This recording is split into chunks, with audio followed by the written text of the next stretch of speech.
You think you know who you are. You've got labels: introvert, perfectionist, overthinker. Maybe you've taken a personality test, read about your zodiac sign, told people, "That's just how I am," and genuinely believed it.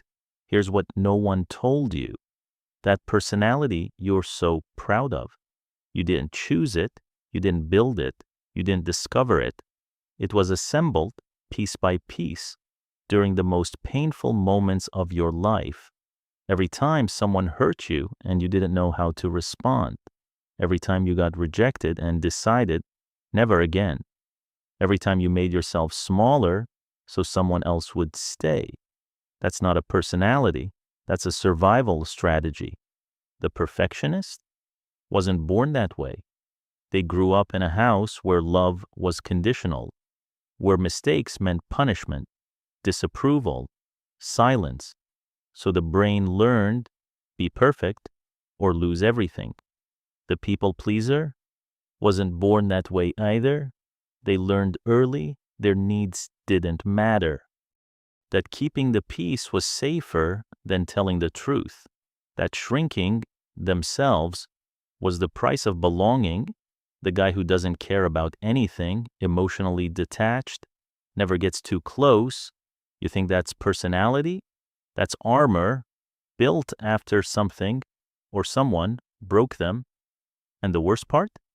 Most people go their entire lives defending these patterns, calling them identity, building their whole existence around coping mechanisms they developed at age 7. So before you tell me that's just who I am, I want you to ask yourself one question. Is it really who you are, or is it just who you had to become to survive? Because there's a difference. And by the end of this video, you won't be able to unsee it. Let's talk about where your personality actually comes from. Psychologists have a term for it: attachment theory. The idea is simple. When you're a child, your brain is not fully formed. You can't reason, you can't analyze, you can't protect yourself. All you can do is adapt. And your brain, the most powerful survival machine on the planet, does exactly that. It watches, it learns, it builds a system.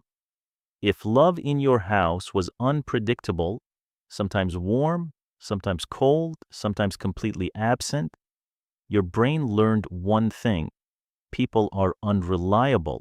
So it built a wall.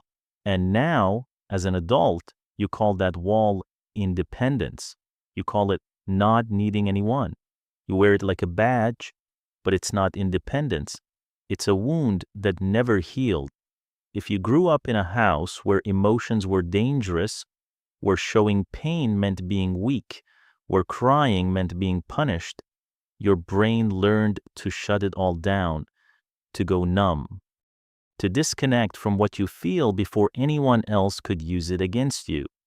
And now you wonder why you can't feel close to anyone, why relationships feel suffocating, why you push people away right when things get real. That's not your personality, that's your nervous system, still running a program written 20 years ago. Here's where it gets darker. These patterns don't just shape how you feel, they shape every decision you make, every relationship you choose, every opportunity you walk away from. The perfectionist doesn't just want things to be perfect, they're terrified. Terrified that if they fail, even once, they'll finally confirm what they've always feared: that they're not enough, that the love stops, that people leave. So they work harder, push more, control everything around them, and they call it ambition. The people pleaser doesn't just want to be kind. They're running from conflict because somewhere early on, conflict meant danger. It meant someone getting hurt. It meant things falling apart. So they learned to disappear, to agree, to smile when they're dying inside, and they call it being a good person. The emotionally unavailable one isn't cold by nature. They loved someone, deeply and it destroyed them, or they watched it destroy someone close to them, and the brain, brilliant as it is, made a simple calculation. Love equals pain. Closeness equals risk. So we don't. And they call it not being the relationship type. See the pattern? Every trait you think defines you is actually a solution your younger self came up with under pressure, under fear, under pain to survive an environment they had no control over. The problem is, you're not in that environment anymore. But the program is still running, and this is the most important thing I'll say in this entire video. Ready? You are not your patterns. You are the person who learned those patterns. And anything that was learned can be unlearned, not easily, not overnight, but it can be done. The first step is the hardest. And it's this. Stop defending your patterns as identity. Stop saying, I'm just not an emotional person. Stop saying, I just have high standards. Stop saying, I just don't need people. Start asking, where did this come from? What was I afraid of? What was I trying to protect?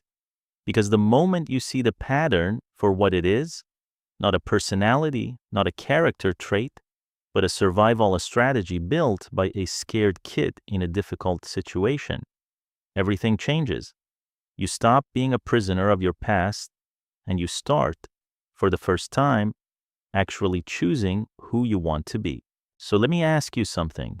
Think about the person you are right now, the way you behave in relationships, the way you react under pressure, the way you treat yourself when you fail, the walls you put up, the masks you wear, the things you tell yourself you just are. Now ask yourself, is that really you? Or is that the 7-year-old version of you, still trying to survive a world that no longer exists? Because here's the truth, most people never face. The hardest prison to escape is the one you built yourself. Not because you can't leave, but because you've lived there so long. It feels like home. The anxiety feels normal. The emotional distance feels safe. The self-sabotage feels familiar. And familiar, no matter how painful, always feels better than unknown.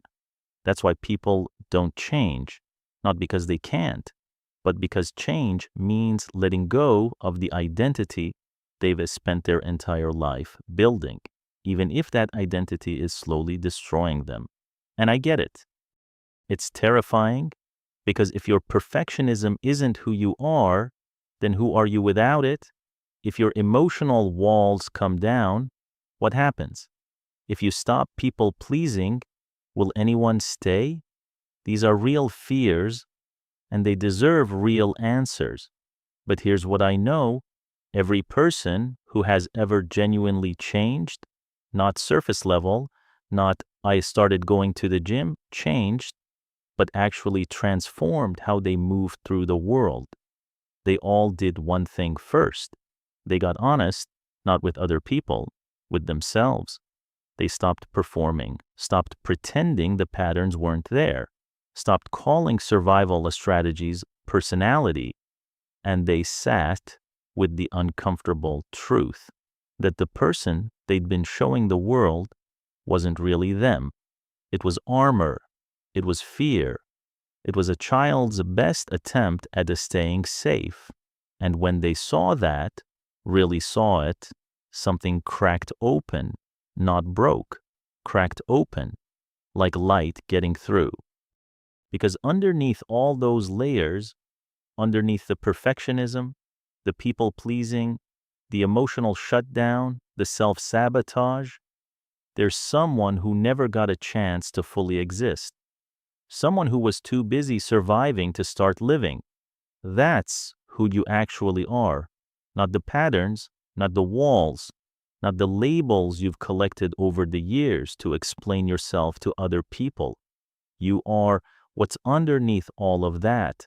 And the work, the real work, is getting back to that person, slowly, honestly, without judgment. It won't happen after one video. I'm not going to pretend it will.